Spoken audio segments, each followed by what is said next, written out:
display, but for a lot of years, Buttons was on display. So that's one of the last free-flying passenger pigeons in the planet. Okay, we talked a little bit about bald eagles earlier. So our bald eagle stories, I show up at the museum in 1974 and 75, and they've got 2 bald eagles. And they've got, someone built a cage, and David Bittner was the wildlife biologist there before me, and he had petitioned the U.S. Fish and Wildlife Service to get a couple crippled birds that were being held in game farms in Indiana and Illinois. So we got these 2 birds, we put them together, and we thought, this is gonna be great. They're gonna do what comes naturally, and they're gonna have youngsters. Well, didn't happen that way, but the reason that we had them was because bald eagles in the 70s, their numbers were in free fall. You know, and by 75, we were again 4 years from the nadir, from the low ebb of bald eagle nests in the state of Ohio.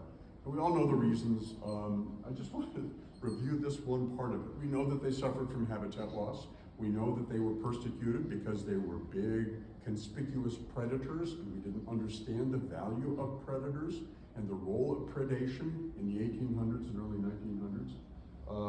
And so that loss of habitat and the rampant persecution were huge deals, but it was really pesticides. And one pesticide in particular, dichlorodiphenyltrichloroethane, DDT, that really brought them to their knees. This was, of course, the wonder chemical that came out of the Second World War, an incredible insecticide, broad-based. Everybody thought it was a panacea, and didn't seem to harm birds and mammals that we knew about. Just killed bugs. So we used a lot of it. And I love some of these old advertisements for it. This is brought to you by a friendly sounding company, the Killing Salt Chemical Company. And their bid is DDT, it's good for me, you know. Look at this, housewife is using DDT in all of her kitchen cabinets around the food. And anyway, you get the idea. Well, we now know DDT is fat soluble, it's not biodegradable, it has a very long half-life, and it's the gift that keeps on giving. You get in the environment, if you have parts per billion in the water, it magnifies as it goes through each trophic level, concentrates in the critters at the top of the food chain until they have enough of that stuff in them that it either kills them or interferes with their ability to mobilize calcium, the females, and put a good thick eggshell down in the eggs. So we lost a whole generation of eagles, and one of the things that I wanted to point out is when I grew up east of Cleveland in a suburb that had stately elms on the tree lawns, we'd be out playing softball in the front yard, you know, destroying the lawn that my father worked so hard to take care of.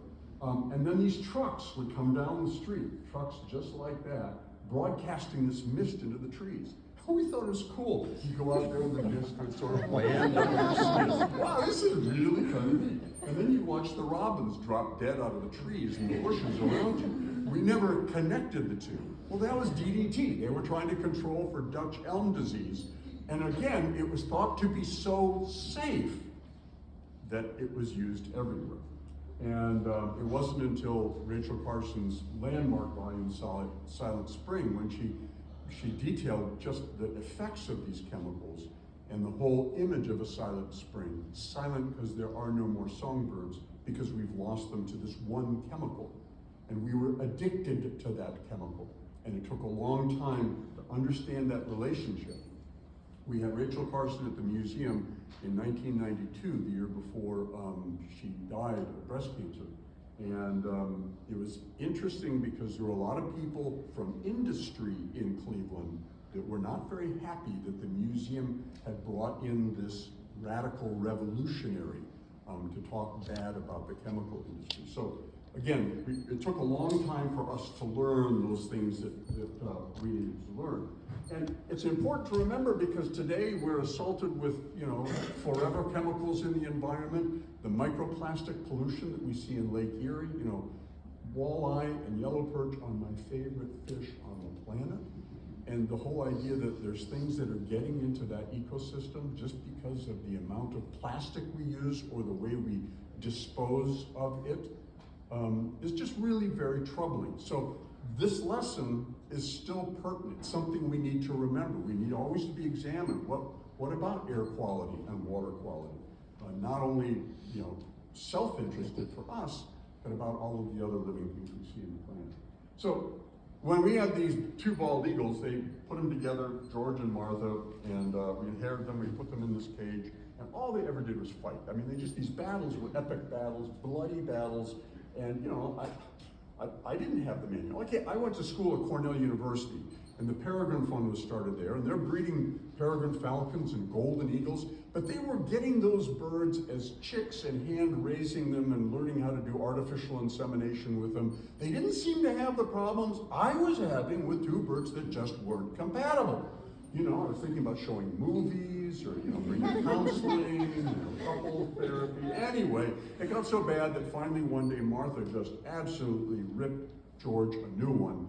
I'll leave that to your imagination, and we had to separate. And as soon as we did so, Martha then warms up to Carl Lutzman, who worked for me. Carl was a teenage fellow who had a brain tumor and radiation and had affected his hair, and actually the year that this first bonding happened, because he had lost his hair, he wore this little white cap, little sailor's cap with the brim down. Whether that has anything to do with what happens in the story. Anyway, they get really cozy, kind of cool. And she ends up laying eggs. Now the eggs that she lays were infertile, obviously, but we thought, wait a minute, we've got Martha, one of the only egg-laying bald eagles in captivity in 1975, and I got George in this other enclosure. There are techniques that you can use to extract semen from an unwilling semen donor. So for a week, we'd grab poor George and we'd use these techniques they use in the turkey industry, where they've been using artificial insemination for decades. This poor bird, after a week of this, responded by laying an egg. I just let that percolate for a bit. Well, it turns out that George wasn't George, George was Georgette. And we had blown the call. You know, eagles look the same, except for there's reverse sexual size dimorphism, females are 20% bigger. Well, they had the 20% difference in size.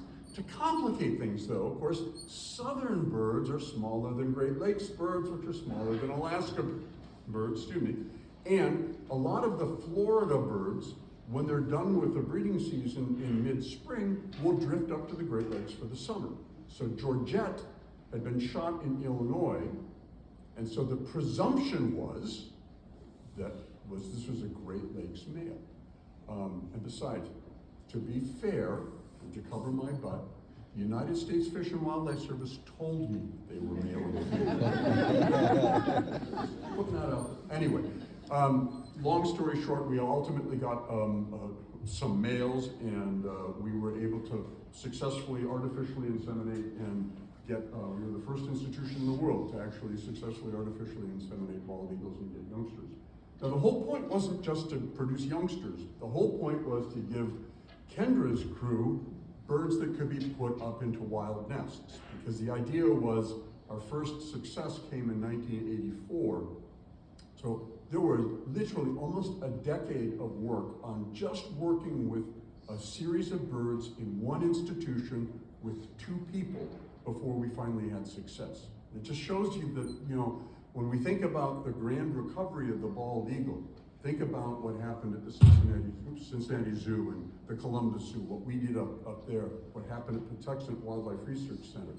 Add that to all of the work that Ohio Division of Wildlife and U.S. Fish and Wildlife Service are doing to monitor birds in the wild, to know which nests are in fact at risk, so that if we do have an egg, or better yet a chick, that you can get chicks in those nests and salvage that nesting effort and try and bolster the population, give them enough time to outgrow this DDT problem that they've got and bring the eagle back. So this is what we did, and this was one of our first hatches. They're of course adorably cute, even though they're little dinosaurs, and they just eat all the time. I love this next picture.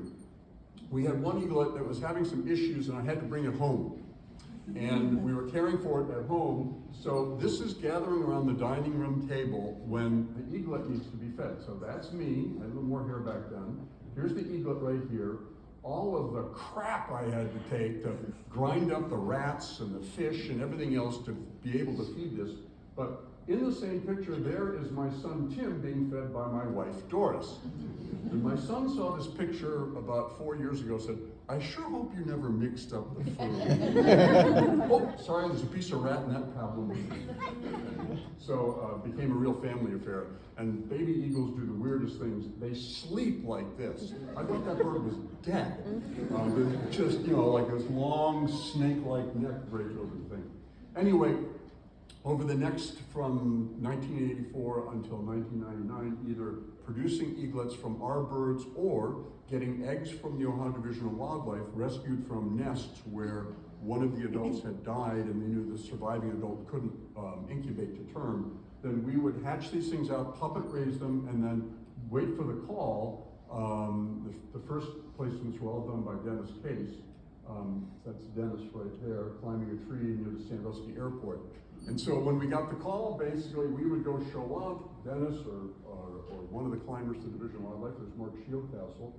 The birds, if they were old enough, would get banded, but they get put in this bag with a big fish, gets hoisted up to the nest. Oftentimes there's already an eaglet in there. We would add the youngsters from captivity and the fish, and then skedaddle. And I mean, without fail, I don't think there was one instance with all of the placements that ODOW did where there was a rejection of the chick. Basically, the mom comes back to the nest. Now she's got double the number of mouths to feed, but oh, hey, there's a big fish there. They're both begging for food.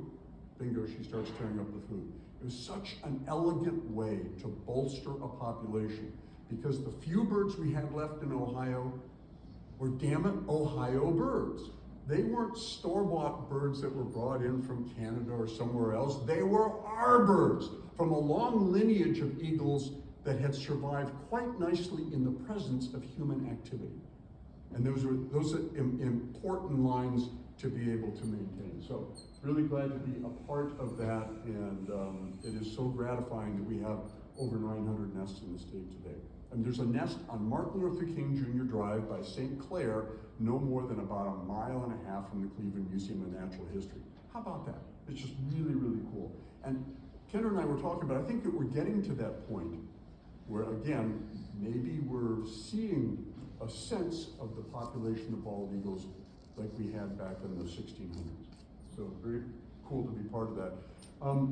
Also, it's notable to look at the landmarks, and I don't know if you can read any of this, but the bald eagle did not, it was named the national bird in 1787, but it didn't get any protection, until it was named, until the Bald Eagle Act was passed in 1940. Even then, they were still paying bounty on eagles in Alaska. It really wasn't until the early 50s that it finally got special protection in golden eagles by similarity of appearance. But it was adopted as a national bird. Key things, the Lacey Act. John Lacey is a giant in wildlife conservation because he introduced the first legislation to give some safeguards to wildlife, recognizing that it was too late for the passenger pigeon and the bison were almost gone, but it was still time to do something. That would ultimately lead to the Migratory Bird Treaty, revolutionary treaty combining conservation in Mexico, Canada, and the United States. The Bald Eagle Act of 1914. And of course, in the early 1970s was a really, really important time for the environment, for eagles, passage of the Clean Water Act, Clean Air Act, EPA ban on DDT, the Endangered Species Act, which made so many resources available and some legal protection for bald eagles. The ban on lead shot over water, because lead poisoning had become a huge issue, particularly because bald eagles love waterfowl. They love wing-crippled waterfowl. They love geese, so that they were very much at risk when there was lead in those birds. And then finally, we had that great success in 2007 when they're delisted as an endangered species. It's a great, great, great story. And everyone should pat themselves on the back because it's something that so many organizations and so many individuals, so many governmental and non-governmental agencies all combined to bring about the recovery of the national bird. Likewise, the peregrine falcon was another story just of pesticides. I mean, when we built the first skyscrapers in New York City, guess what? Peregrine falcons were nesting on them, both in Montreal and New York City. Their only problem was DDT, and they became basically extinct in the East because of the use of DDT. I just have a fun story because we got involved in helping to nurture along the nest on the terminal tower.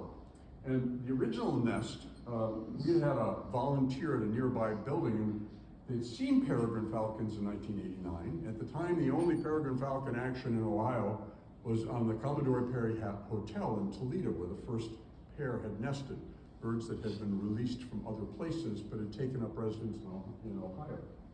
And actually, one of their youngsters showed up as a male in this territory. And one day, there was a TV report where a cameraman had placed his camera outside the window, and you could see these peregrine falcons coming down and dive-bombing the camera. And Special Agent Dan LeClaire, the U.S. Fish and Wildlife Service, saw that on his TV and said, that is harassment of an endangered species. The next day, members of the District 3 Office of Division of Wildlife and I are sitting there with Dan, who's saying, what are you going to do about it? Oh, I didn't know that we were responsible here, but clearly we know these birds are setting up shop and we ought to put a nest tray. So we built a nest tray. When it came time to put the nest tray out there, I'll never forget, I'm there with Clyde Simmer. Clyde used to be District 3, great guy. But Clyde was light of build, and so the question was, who was going to go out on the 12th floor ledge to put down the little tray and fill it with pea gravel while being attacked by the resident falcons? Somehow I pulled the short straw. So Clyde says, no problem, Harvey, I got your back. And he ties a rope, literally, a little rope around my waist. As I step outside and I see this little man holding this rope, like, I'm dead. But we did get it established out there. We ultimately found out that the female of this pair was a hybrid. She was a falconer's bird, had remains of a jess on her, combination of a prairie falcon and a peregrine falcon, which you can do through the wonders of artificial insemination and captive breeding programs. And so we had to get rid of that bird because she was sterile. And so the way we did it was kind of cool. Pat Reddick from the Raptor Center, University of Minnesota, gave us these cool carved eggs of black walnut that just happened to look like peregrine falcon eggs. The female, who we called Jenny, like a Jenny mule, had not been able to lay eggs, but as soon as I put those eggs in there, she took to them like they were her own. And so on the appointed day, with members of the Division of Wildlife and U.S. Fish and Wildlife Service there, I opened the window, reached out with my gloved hand. Jenny came up to attack me. I grabbed her foot, and then we pulled her out of captivity. She went up to the Raptor Center at the University of Minnesota, and I believe was used as a surrogate parent. It took the male only 10 days to come up with a replacement female, who came from Omaha, Nebraska, catch that, Xena. And for the next 12 years, this pair was very, very successful in the terminal tower and produced a tremendous amount of youngsters, and that nest is still in use today. Different individuals, and the Division of Wildlife has changed some of the original plywood, which is rotted out, but it's still there. These were the first two youngsters produced there, Stars and Stripes, and then I had, again, much more here back then. Another cool thing about the Museum of Natural History, just throw out there, is that it's clear that, in the case of bald eagles, they definitely need habitat, but we know that it was persecution and especially pesticides that really were kind of the nail in the coffin. And peregrine falcons, almost exclusively pesticides. But we always know that it's important to preserve habitat. You know what? Habitat is hope. If an animal doesn't have its habitat, any organism doesn't have its habitat, it doesn't survive. Of course, that pesky challenge of passenger pigeons, their habitat might have been the entire deciduous forest biome of eastern North America. It was a big habitat. But one of the cool things that the Museum of Natural History got involved with, under the leadership of Dr. Jim Bissell, was it started identifying really cool natural areas in northeastern Ohio, and then worked with landowners to see them protected. Sometimes the land would be given to the museum. Sometimes we'd buy it. Sometimes we'd get a conservation easement on it. And we would work with many, many partners to be able to effect the conservation permanently of these properties. The museum started out with a tiny little bog Fern Lake out in Geauga County, some property on Kelly's Island, and we acquired Mentor Marsh, this huge, beautiful freshwater marsh in Lake County that was the first dedicated state nature preserve in the state of Ohio in 1970. And then this man just was like a beast. And over the next 45 years, the museum would go on to protect over 12,000 acres of land in over 60 nature preserves. This is a museum of natural history. When you ask, how many other museums of natural history have a constellation of natural areas? The answer is 0. I mean, there are some that have great big preserves. I think of Powder Mill, for instance, at Carnegie. But to actually have a collection, a portfolio of different habitats maintained in perpetuity that you can study and learn from, bring students to, unparalleled. It's one of the museum's greatest collections. It's one of the reasons why I think I love the thought of the Cleveland Museum of Natural History as a living museum. Yes, we've got the stuffed animals. Yes, we've got the dinosaur skeletons. Yes, we've got those extinct passenger pigeons. But we also harbor all of the wildlife in the Perkins Wildlife Center and all of the things that live on these natural areas. This is part of Cedar Lake. I believe that's Cathedral Woods. And this is stewarding that land. So Mentor Marsh got ravaged by salt introduced in a nearby waterway, which turned it brackish and laid the door open to Phragmites to come in and basically occupy the entire basin. One of the cool things that happened, well, it wasn't cool at the time, but kids love to play in Phragmites because those tall woody stalks, you light them and they burn and they produce this big black plumes of smoke. That's kind of cool to see until the fire gets out of control and you need to have 2 or 3 fire departments show up and try and put the fire out. Well, one of the fires that happened in the early aughts took out our boardwalk on the Wake Robin Trail. Now, we had insurance, so we were putting the boardwalk back in, but Jim Bissell thought, well, I wonder, if we sprayed the Phragmites maybe on 10 yards on either side of that boardwalk, what might happen? And to their amazement, they sprayed the Phragmites, killed the Phragmites off, and seeds banked in the muck brought back an awful lot of the original plants. They thought, well, this is cool. Next year, let's do another 10 yards on either side. And over the course of about 5 years, they established the proof of concept that you could, in fact, control Phragmites. And then they sought support from a wide variety of partners in the state of Ohio, Ohio EPA, Great Lakes Restoration Initiative, and they've now treated the entire 800 acres and they brought it back from the dead. And now Mentor Marsh is a showpiece. It's just incredible. You find we have Sand Hill crane staging there. There's a pair of bald eagles back there. Sometimes when you're walking in the boardwalk, you have to stop and let the Virginia rail cross in front of you because they're not going to give way to you. It's just a really remarkable success story. And it just reminds us that we can bring things back, that we can restore these environments. And the restoration effort continues to this day under David Kriska. But I just throw out there that there's been so many cool success stories.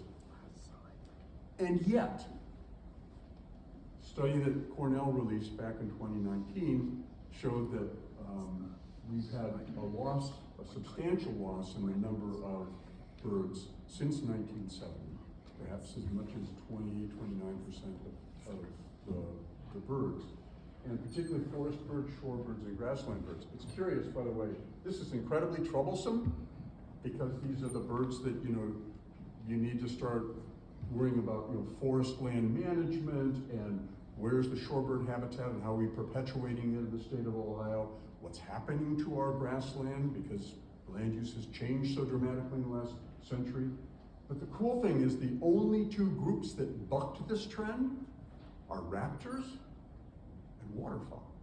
Waterfowl because of the efforts of all of you guys. Ducks Unlimited, acquiring habitat, recognizing the importance of habitat, breeding habitat for these animals, of all the attention that went in bringing the raptors back.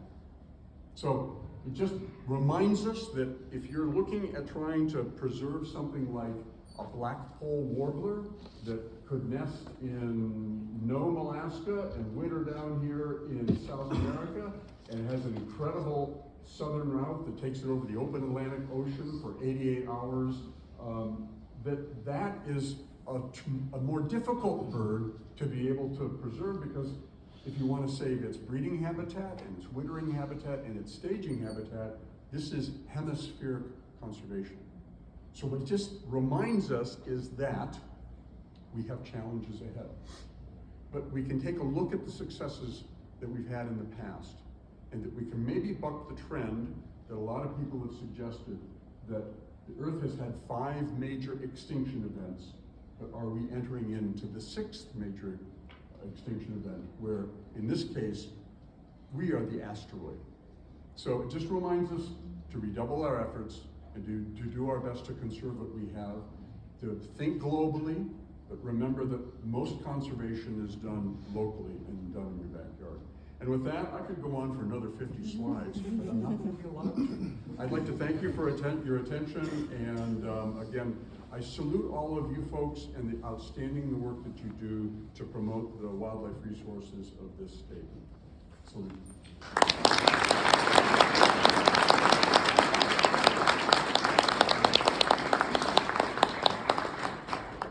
We do have a few minutes for questions.